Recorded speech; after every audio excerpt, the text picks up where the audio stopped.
महाराष्ट्र में बीजेपी का संकल्प पत्र। जी हां, केंद्रीय गृह मंत्री अमित शाह मुंबई में आज महाराष्ट्र विधानसभा चुनाव के लिए बीजेपी का संकल्प पत्र जारी करने वाले हैं। गृह मंत्री जनता के बीच पार्टी का वादों का पिटारा खोलेंगे। बीजेपी का यह कार्यक्रम बांद्रा के सोफिटेल होटल में आयोजित किया जाएगा। इससे पहले 5 अक्टूबर को एकनाथ शिंदे ने महायुति के घोषणा पत्र के 10 प्रमुख वादों का ऐलान किया था। माना जा रहा है कि घोषणा पत्र में महाराष्ट्र की जनता के लिए वादों की बरसात हो सकती है। वहीं विपक्षी महाविकास अघाड़ी भी घोषणा पत्र जारी करेगा।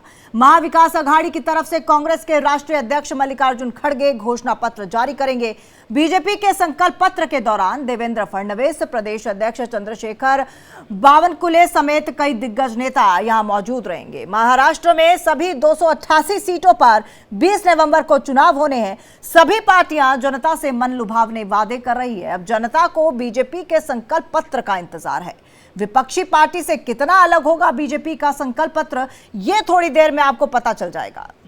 और हम आपको बता दें कि आज महाराष्ट्र में बीजेपी का संकल्प पत्र जारी होगा। समय 10:15 का बताया जा रहा है, यानी कि 15 मिनट का लगभग इंतजार और करना होगा और उसके बाद बीजेपी का जो वादों का पिटारा है वो खुलता हुआ नजर आएगा। क्योंकि ये जो मैनिफेस्टो होते हैं, जो संकल्प पत्र जिसको महाराष्ट्र में बीजेपी की तरफ से नाम दिया गया है संकल्प पत्र, उनमें जो वादे किए जाते हैं वो काफी हद तक रिस्पॉन्सिबल होते हैं सत्ता में आने के लिए। तो ऐसे में क्या कुछ वादों का पिटारा बीजेपी की तरफ से आज खोला जाएगा, यह देखना दिलचस्प होगा। क्योंकि बात आज किसानों की भी हो सकती है, बात महिलाओं की भी हो सकती है, बात युवाओं की भी हो सकती है और बात रोजगार की भी हो सकती है। तो अमित शाह वादों का पिटारा खोलेंगे और विपक्षी पार्टी से कितना यह बीजेपी का संकल्प पत्र अलग होगा, इस पर सभी की निगाहें टिकी होंगी। लेकिन उसके लिए थोड़ा सा इंतजार और करना होगा, क्योंकि 10:15 का वो टाइम बताया जा रहा है, वो समय बताया जा रहा है जब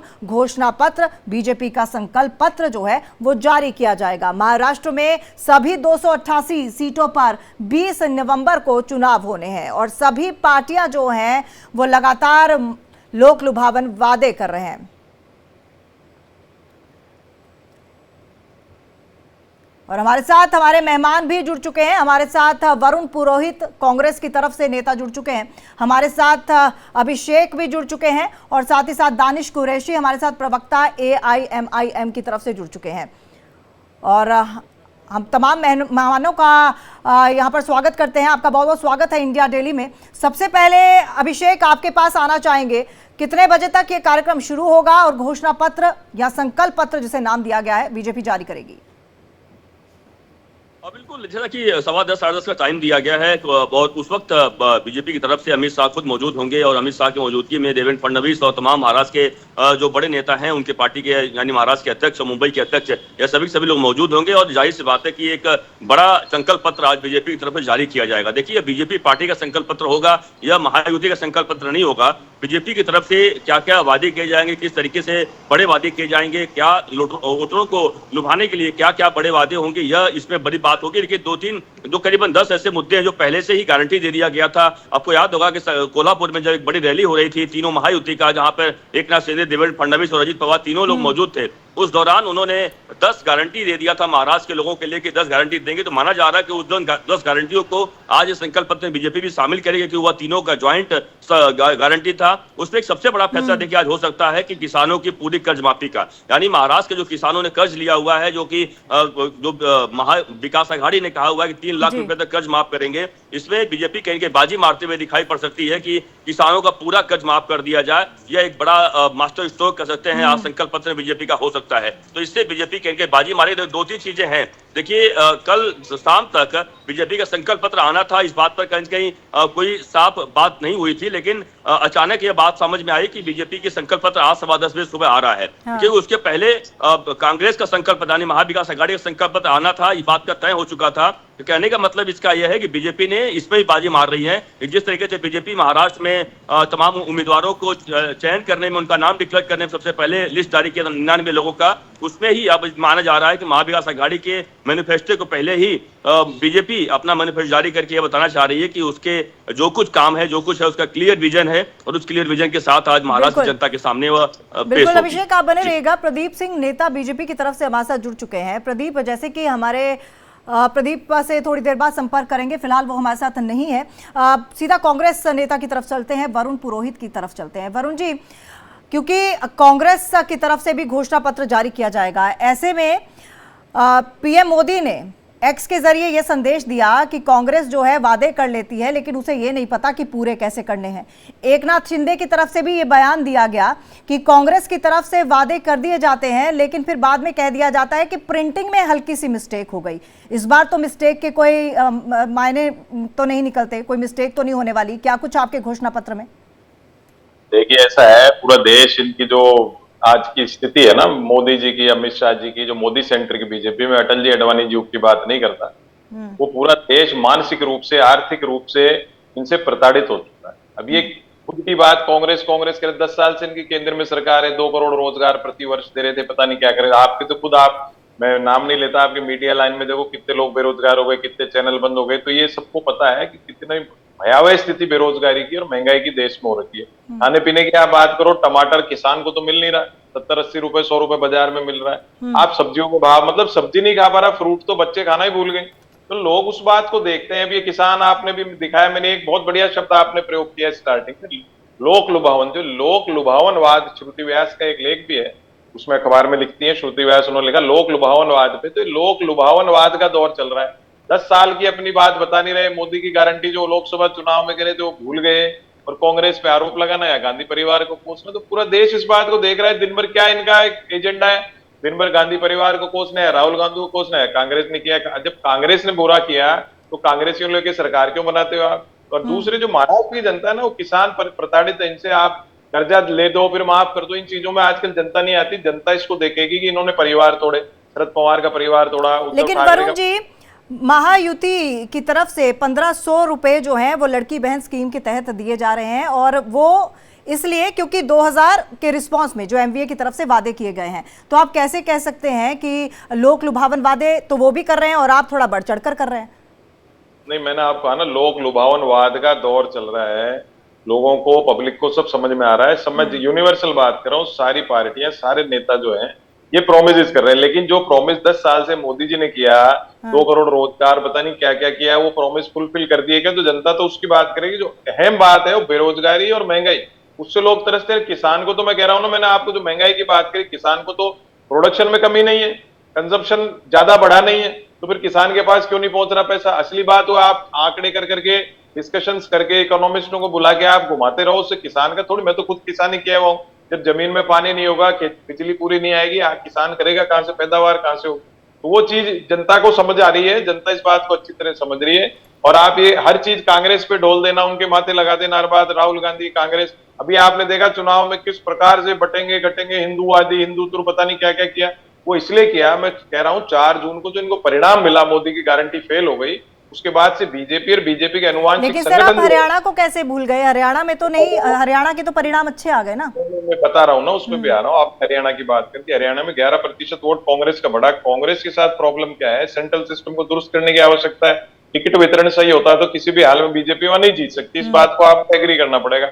लेकिन महाराष्ट्र की स्थिति विपरीत है, वहां शरद पवार, उद्धव ठाकरे, ये सब मराठा लोग हैं। और हमेशा आपने देखा होगा मुंबई के समय, जब बॉम्बे की बात आई थी, जब भी गुजराती मराठाओं में एक टग ऑफ वॉर सी रही है हमेशा।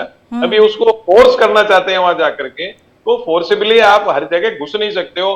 हिंदू मुस्लिम क्या, मैंने आपको कल भी कहा, रोज कह रहा हूँ, मुसलमान क्या डेमोक्रेटिक सिस्टम का पार्ट नहीं है, वोटर नहीं है। चलिए दानिश जी से इसका जवाब ले लेते हैं, क्योंकि दानिश कुरैशी भी हमारे साथ जुड़े हैं, प्रवक्ता एआईएमआईएम की तरफ से। सर, एआईएमआईएम प्रमुख असदुद्दीन ओवैसी का भी बयान आया है कल। उन्होंने कहा है कि एक है तो सेफ है, और लेकिन हमारा मानना है कि इंसाफ है तो सेफ है। और साथ ही साथ उनका कहना है कि ओबीसी और ओबीसी वर्सेस मराठा का एक लाइन ले ली है बीजेपी ने। क्या कहना है आपका इस पे, और आप कैसे कॉन्ट्राडिक्ट करेंगे संकल्प पत्र को और दोनों पार्टीज के मैनिफेस्टो को? देखिए, मैं आपको एक बात बताऊं, हम आजादी के बाद मुसलसल ये दोनों जो बड़ी पार्टियां हैं देश की, इनके तमाम संकल्प पत्र हम देखते आए हैं, और संकल्प पत्र चुनाव से पहले देखते रहे हैं, और सरकारों में आ जाने के बाद, चाहे केंद्र में सरकारें हों चाहे राज्य में सरकारें हों, सरकारों में आ जाने के बाद अपने धनपतियों और उद्योगपतियों को जिस तरीके से रेवड़ी बांटने का काम करते हैं, आम इंसान को वो सारी चीजें मुहैया नहीं होती। अब सवाल आगे ये खड़ा है कि आज जिस जिस चीज का अनुमान लगाया जा रहा है कि भारतीय जनता पार्टी जो है वो अपना मैनिफेस्टो निकाल के लाएगी, मैं तो ये कह रहा हूं कि भारतीय जनता पार्टी ने अगर 2014 वाले जो भी बातें थी, जो भी वादे थे, जिसमें उन्होंने ये कहा था कि भाई हम किसानों की आय दुगनी कर देंगे, अगर किसानों की आय दुगनी तब से ही शुरू कर दी गई है तो आज फिर एक नई बात करने की जरूरत क्या है? महिलाओं की बात की जाएगी, अगर महाराष्ट्र की बात की जाए तो मराठों की बात की जाएगी, तो आज इनको जरूरत इसलिए पड़ी सर, है। लेकिन अगर महाराष्ट्र चुनाव में इस बार बात करें तो कई ऐसे इलाके हैं, कई ऐसे क्षेत्र हैं जो मुस्लिम बहुल इलाके हैं, तो ऐसे में आपकी रणनीति क्या है? आप बाकियों की बात तो कर रहे हैं, आपकी अपनी रणनीति क्या है? देखिए, रणनीति के मामले में मैं आपको बताऊं, ये जो मजबूर जो हुए हैं दोनों जो बड़ी पार्टियां हैं देश की, वो मजबूर इसलिए हुई हैं कि आपको याद हो तो अकबरुद्दीन ओवैसी साहब ने मराठा उनको लेकर जो बात की, और मराठा में अकेले मराठी हिंदू नहीं है, उसमें मुसलमान भी हैं, तो पूरे मराठा वार्ड की जो परिस्थिति है, जो पूरा बोर्ड बनाया था इन्होंने, विकास बोर्ड 1994 में शायद बना था, मैं अगर सही कह रहा हूं तो। अब 1994 से लेके 2024 तक अलग अलग लोगों की सरकार रही, कांग्रेस की भी रही, भारतीय जनता पार्टी की भी रही, अलायंस की भी रही, दोनों के। अब इन परिस्थितियों के बावजूद भी हालात वहां देखिए, वहां पीने का पानी नहीं है, अब किसानों की हालात बद से बदतर है। ये परिस्थितियां होने के बाद, जबकि महाराष्ट्र तो एक बड़ा एपिसेंटर। चलिए इन परिस्थितियों का जवाब लेते हैं अब, क्योंकि हमारे साथ प्रदीप सिंह भी जुड़ चुके हैं, बीजेपी नेता। प्रदीप जी, थोड़ा सा आपने देर कर दी क्योंकि घोषणा पत्र आपका बीजेपी की तरफ से जारी हो रहा है। ऐसे में हम यही पूछना चाहेंगे, पहला सवाल साफ साफ सवाल कि क्या कुछ देखने में मिलेगा इस मैनिफेस्टो में, संकल्प पत्र में? अब जी देखिए, जब वो घोषणा पत्र जारी होगा तो सारी चीजें सार्वजनिक हो ही जाएंगी। हम लोग कार्डर वाली पार्टी, हमारा एक अपना डिसिप्लिन पैटर्न होता है काम करने। निश्चित तौर पर चुनावी समर है तो राज्य के विकास के लिए और सुरक्षा के लिए, और हम हमेशा विकास की बात करते हैं। अब ये लोग जो पक्ष है इस समय प्रदेश में, इनके पास बचा क्या है? कोई सी भी अघाड़ी आप देख लीजिए, बचा कुछ है नहीं। तो ये चाहते हैं किसी न किसी तरह से। सर, आप कह रहे हैं आप विकास की बात करते हैं, लेकिन कांग्रेस का कहना है कि ये सिर्फ और सिर्फ कास्टिज्म की बात करते हैं, धर्म की बात करते हैं, बटेंगे तो कटेंगे की बात करते हैं। डेटा पब्लिश हुआ है जिसको मुंबई में तो छोड़ दीजिए, इस तरह से डेमोग्राफिक चेंज हुई है बांग्लादेशियों को और रोहिंग्या को बसा करके। इस पे चर्चा करने का बात है। आखिर क्या वेस्टेड इंटरेस्ट, प्लान तरीके से ले आकर के बसाते गए। वहां पे आप क्या सोच रहे थे? अगर हम देश के विकास की बात करते हैं तो इनको डेमोग्राफी और सारी चीजें दिखाई देती। देखिए, कांग्रेस की बात नहीं की जाए तो अच्छी है, निश्चित तौर पे एक बड़ी पार्टी है, लेकिन आज वो किसके सिंबल पे चुनाव लड़ रहे हैं या क्या स्थिति है वहां पे कांग्रेस की? कोई एक्सेप्टेंस है उनकी? कोई स्वीकार करेगा उनको? और बाकी सारी बातें छोड़ दीजिए, आम चुनाव में जो आपने भ्रम फैलाया था उसकी पुष्टि महाराष्ट्र से ही हुई थी। महाराष्ट्र में ही वो वीडियो सबसे पहले आए थे कि किस प्रकार से ये भ्रमित करने जा रहे हैं, संविधान बदला जाएगा, ये सारी चीजें, आरक्षण खत्म हो जाएगा। उसके बाद हुआ क्या? परिस्थितियां हर दिन हर क्षण बदलती रहती हैं, और महाराष्ट्र के चुनाव में आप देखिएगा किस प्रकार से क्रांतिकारी परिवर्तन होने जा रहा है। चलिए, हमारे साथ अक्कू जी से भी इनसे प्रश्न लेते हैं। अक्कू श्रीवास्तव हमारे साथ मौजूद हैं, वरिष्ठ पत्रकार। सर, आपको क्या लगता है कि महाराष्ट्र के चुनाव में सबसे ज्यादा की फैक्टर्स कौन से रिस्पॉन्सिबल हैं जो तमाम पार्टीज को मद्देनजर रखने चाहिए? देखिए, महाराष्ट्र चुनाव अकेला ऐसा चुनाव हाल के दिनों का होगा जहां बहुत ज्यादा स्थितियां स्पष्ट नहीं है और लगभग हर तीसरे चौथे दिन चीजें बदल रही हैं वहां। अब आज जैसे भारतीय जनता पार्टी अपना संकल्प पत्र जारी करेगी और हमारे जो पैनलिस्ट हैं वो पैनलिस्ट जो कह रहे थे कि साहब वो वायदे किए जाएंगे और किसानों को दिया जाएगा, और कांग्रेस वाले प्रवक्ता कह रहे थे कि साहब हम तो वायदे नहीं करते, हम तो ये खटाखट नाम का वायदा किसका था? ये तो गनीमत है कि सरकार नहीं आई, वो खटाखट जो चल रहा था मामला, वो तो खटाखट बेपटरी हो गया। और वो वायदा किसने किया था? वो वायदा भी तो कांग्रेस ने किया था। तो राजनीतिक दल जिंदा ही रहते हैं खटाखट वाले वायदे पे, चाहे वो कोई भी हो, और ये बड़ी खराब रणनीति है। और आपको याद, कईयों को नहीं होगा, ज्यादातर को नहीं होगा, 80 के दशक में ये बात जब सब लोगों ने इस तरीके से खटाखट वाले वादे किए थे, किसानों को से लेके बाकी सबको लेकर के बिजली पानी फ्री किया गया था, तो वर्ल्ड बैंक से जो हमने पैसा लेना था तो हमारे पास शर्त लगाई गई थी कि आप ये नहीं कर सकते, अगर आप करेंगे तो फिर आपको हम नहीं करेंगे। तो फिर उत्तर प्रदेश से वो बिजली माफी की योजना जो थी वो खत्म की गई और धीरे धीरे, लेकिन इधर हाल के वर्षों में 12-13 साल में ये खटाखट वाली योजनाएं बहुत बढ़ती चली गई। केजरीवाल साहब को इसका पहला श्रेय जाता है और बाद में सत्ता पाने के लिए सब पार्टियों ने ऐसा किया। कुछ अच्छी योजनाएं हैं, जैसे बच्चियों की पढ़ाई के लिए अगर है 1000, 1500, 2000 रुपए वो है, और मजदूरों के लिए है, नीचे के घर वर्ग के लिए ठीक है, लेकिन आप सिर्फ सोना बांटें, धरती बांटें तो वो बहुत ठीक नहीं है और उससे दूसरा वर्ग भी असंतुष्ट होता है, काम के लिए भी मुश्किलें होती हैं। आपको कोई योजना ऐसी खोजनी ही पड़ेगी जिसमें लोग काम करके पैसा कमाएं। बिल्कुल ठीक कहा आपने, और यही सवाल मेरा कांग्रेस नेता से भी है। सर, ये बार बार आप जैसे लाडली बहन योजना का आपने जवाब दे दिया कि भाई इतने पैसे जो हैं इतने वो बैंक अकाउंट में जाएंगे, हर महीने जाएंगे। इसके मुफ्त की सेवा देने से बेटर नहीं है कि आप ज़्यादा से ज़्यादा जॉब्स के लिए कुछ काम करें, एम्प्लॉयमेंट के लिए कुछ काम करें, जैसे अक्कुश श्रीवास्तव जी ने कहा? क्यों ये होड़ लगी हुई है कि एक ने मुफ्त में किया तो हम भी मुफ्त में कुछ दे दें, एक इतने पैसे डालने की बात कर रहा है हम भी डाल दें, हम ज्यादा डाल दें, 500 ज्यादा कर दें?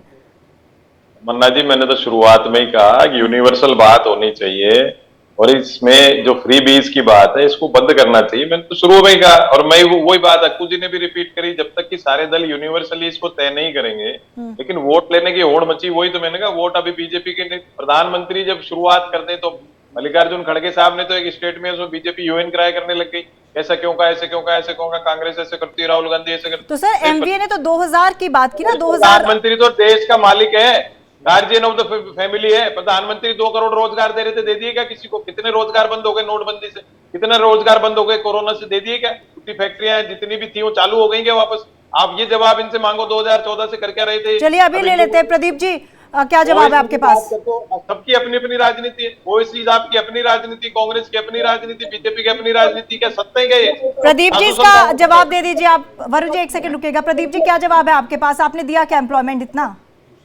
नहीं, तमन्ना जी देखिए इन्होंने किस प्रकार का शब्द इस्तेमाल किया। देश के मालिक है प्रधानमंत्री ने, कभी आपने कहा कि गार्जियन ऑफ द फैमिली है, guardian head of the family है, क्या बात करते हो? हेड ऑफ द फैमिली नहीं है, परिवार का हेड ऑफ द फैमिली नहीं है मोदी जी।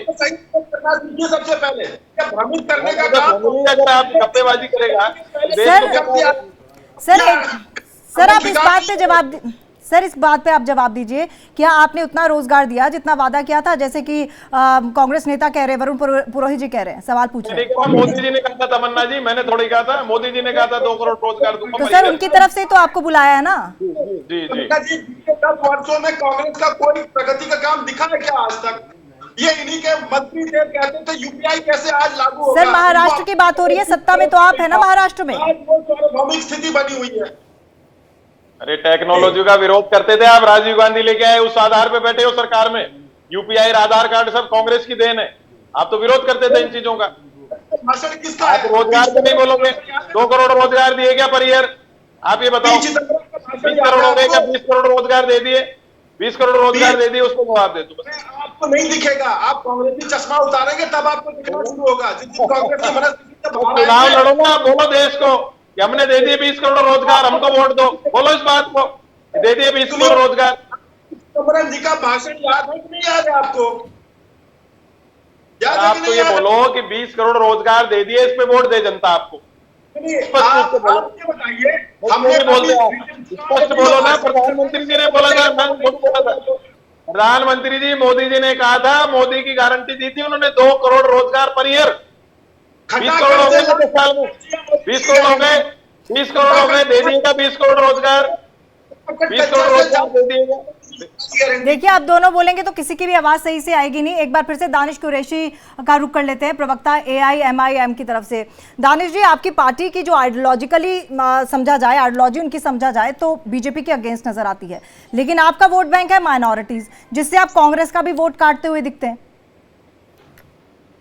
देखिए मैं आपको एक बात कहूं, मुझे ये बार बार ये समझ में नहीं आता कि इसका वोट काटना, इसका वोट काटना। मुझे लगता है कि इस देश में संविधान का हनन है, वोट का डिमांड करना, वोट का डिमांड कौन कर रहा है ये अवाम तय करेगी। कैंडिडेचर का जो प्रोसेस तो है, आप वो ऐसा इलेक्शन क्या अलग कमीशन- करेंगे सर जो कांग्रेस से अलग होगा, या बीजेपी के अलग, मैं बीजेपी वही से तो अलग बता रहा होगा? हूं ना, कांग्रेस से अलग। मैं बताने की जो बात कह रहा हूं कि आप जाके अगर अकबरुद्दीन ओवैसी साहब का अगर आपने उस दिन का वो सुना हो, बात सुनी हो, तो उन्होंने ये कहा कि हम इसकी बात कह रहे हैं महाराष्ट्र इसकी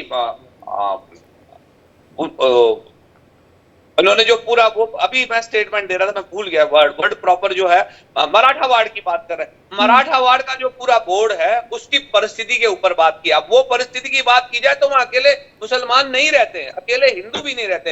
मराठा वार्ड के अंदर में पूरे तमाम लोग हैं, तमाम अलग अलग प्रकार की जातियों के लोग हैं उसमें। अब उनकी बात की गई है, 50,000 करोड़ के बजट के लिए उन्होंने मांग की है, जो आज तक की सरकार है, ना आपकी सरकार की ना उसके पहले की सरकारों ने कुछ की। तो हम तो ऑलरेडी ये मांग कर चुके हैं। रह गई बात कि ये स्पेसिफिकली ये नैरेटिव बनाने की कोशिश की जाती है कि मजलिस जो है सिर्फ मुसलमानों की पार्टी है। ऐसा नहीं है, हम अपनी तरफ से पूरी कोशिश कर रहे हैं और पूरी कोशिश करेंगे। अवाम अपने तरीके से जो भी हमें रिस्पॉन्ड करेगी वो सर आंखों पे रहेगा, इसमें कोई दो राय नहीं। हाँ, मुकाबला हम बराबर से करेंगे।